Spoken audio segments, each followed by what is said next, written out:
very proud.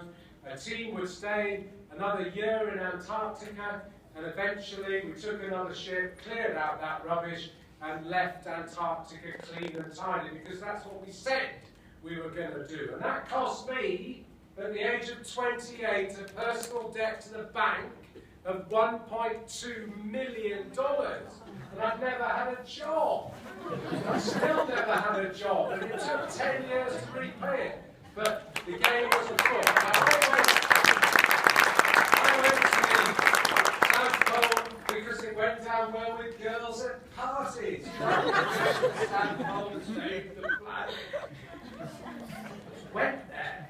But something happened to me that brought me here. My eyes changed colour through damage in 70 days. Our skin blistered away. We didn't know why. When we got home, we were told that we'd walked under the hole in the ozone layer by NASA.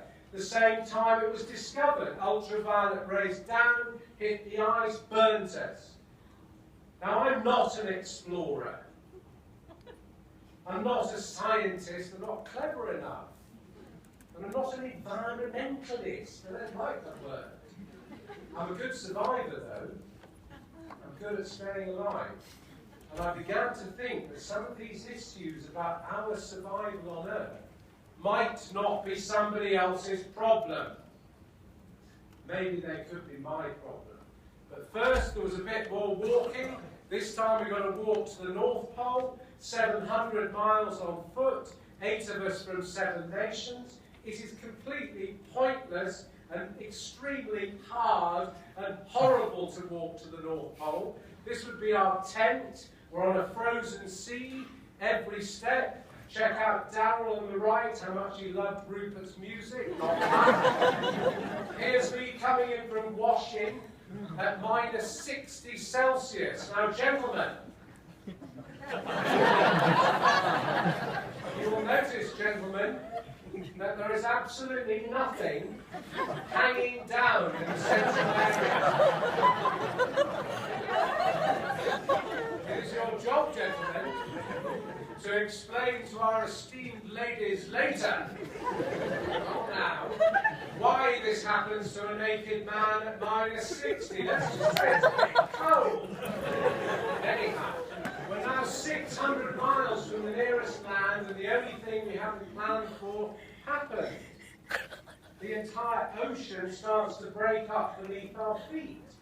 4 months before it ever had. And do remember, we're British-led.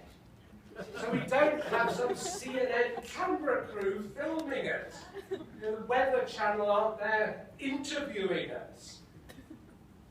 No Russian submarine in case we get our feet wet. So we're basically dead. And this ice broke up 4 months, 25 years ago, before it ever had. And on this day, I realised something. That we can't dominate the power of our planet.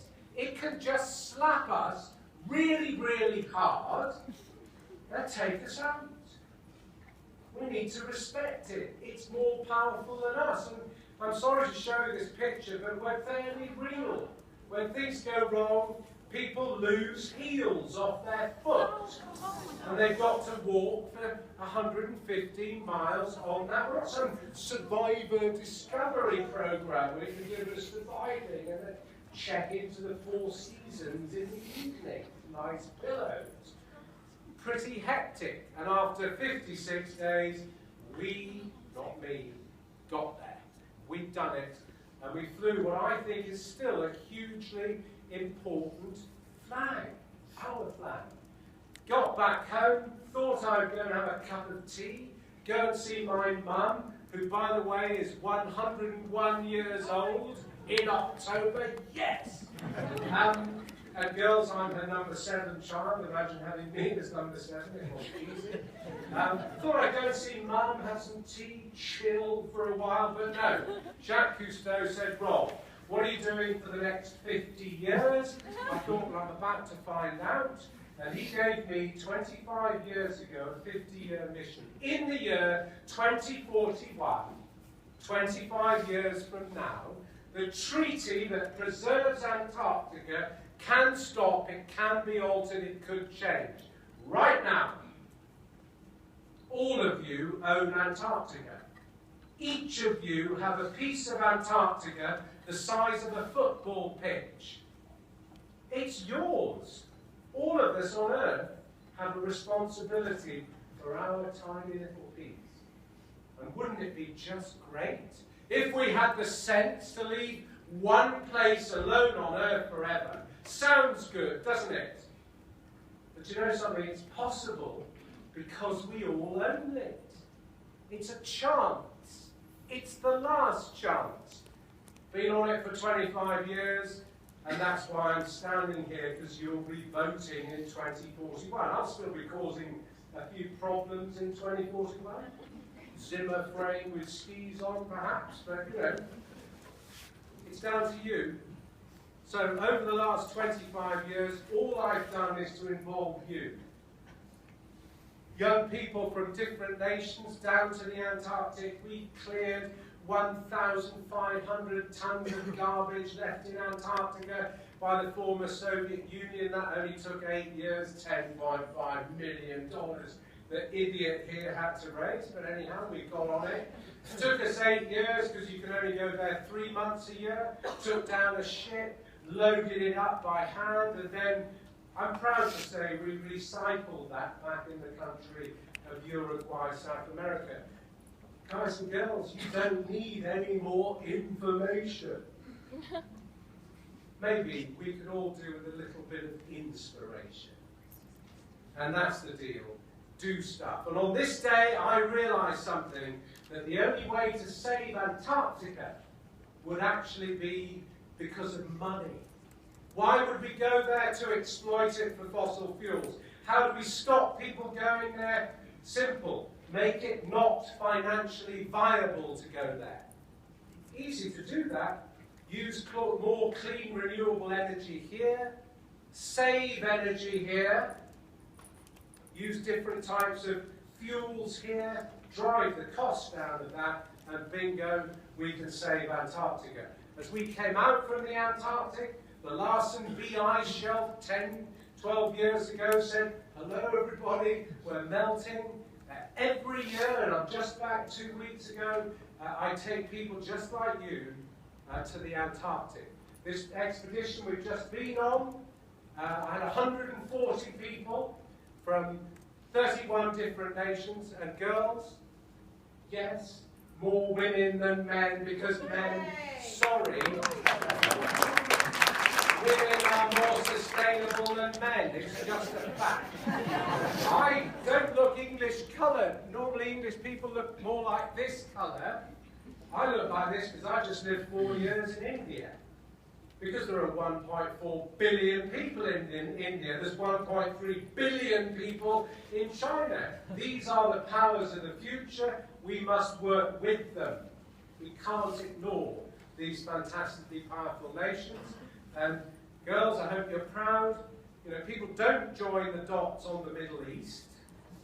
There are 150 million unemployed young people in the Middle East. And young people without hope, they go the wrong way. I would. So what do boys think about most? Girls. So we've involved some fantastic women, over 80 of them, to Antarctica from the Middle Eastern countries. They go back home with lots of hope, lots of talk, and lots of good stuff on the environment. And you know, we saw a few rough waves not so long ago. Go and see the old penguins, they're always fun. But we see a lot of ice that shouldn't be there. If people say climate change isn't happening, come with me to the Antarctic. 2 weeks ago was the hottest day ever recorded in Antarctica by NASA. We were there. It was a bit hot. We need to listen. India. Anybody from India here? Fantastic. Do I love your country or what? But to be relevant, I did 5,000 miles around India on a bicycle, which is far more dangerous than walking to both poles in your underpants back. But, young people, never forget this word, relevant. Try and be relevant in life. It's often easy to think of being relevant and being British, going around India in some suit in a limousine wouldn't be relevant. Being on a fat old Englishman on a bike, it was relevant. They loved it. We built an education station, a bit more biking, went up to the Himalayas, they're melting, built an education station only running on renewable energy in the Himalayas, and this young man was quite pleased to have his first electric light, but coming from solar. Opening our first education station in the USA, coming quickly to the end of the story, before the real event, which is following me. And, you know, we can make a difference. The hole in the ozone is fixing itself, because people got together and did it. There is hope. I thought I might have a holiday. Then NASA called me and said, Rob, now bigger areas of the Antarctic are starting to disintegrate. Why aren't people listening? I said, because you're probably boring. Negative. So unfortunately, when you've got this level of ice that could come into the ocean, it's time to act. Huge areas. So unfortunately, more walking is necessary. It's the best I can think of doing. I hope some of you have read about my best friend, Bertrand Piccard, who has the courage to be flying around the world in a solar plane right now. Amazing. And using that technology, we're going to survive only on renewable energy, and we're going to be making a 650-mile journey in Antarctica. But first, this November, we're going down to the Antarctic to test out some of these technologies. Some of you should certainly come with me. It's not for Tarzans and Amazons, it's for people who care. I take people to the Antarctic who've never seen snow. They're more relevant.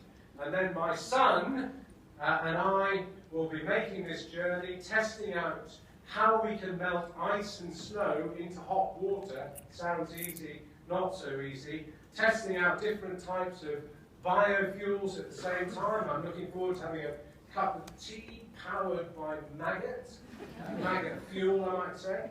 And there's my son. He's volunteered at 21 to come and walk with his father. He's a rude bastard. He said to me, Dad, you can deal with the old people. I shall do my best to communicate with the young people. Anyhow, that's the way it goes. And we're off to walk at the end of next year another 600 miles. I'd just like to be able to say that you're in for a real treat. Somewhere here is one of the best people in the world, Jonathan Porritt. Are you here? Jonathan, you'll be speaking to you this afternoon. And Jonathan wrote the best book I've ever read about the future, because it starts in the future, and it's called The World We Made. You're in for a treat this afternoon. Guys and girls, that's our story, right, so far. And please, don't be used by this technology. Use it. Use it. Don't be used by it. And I would now, and it's been really looking forward to this, to introduce the result. You know, life is pretty boring if you don't get results. And where is Parker? I can't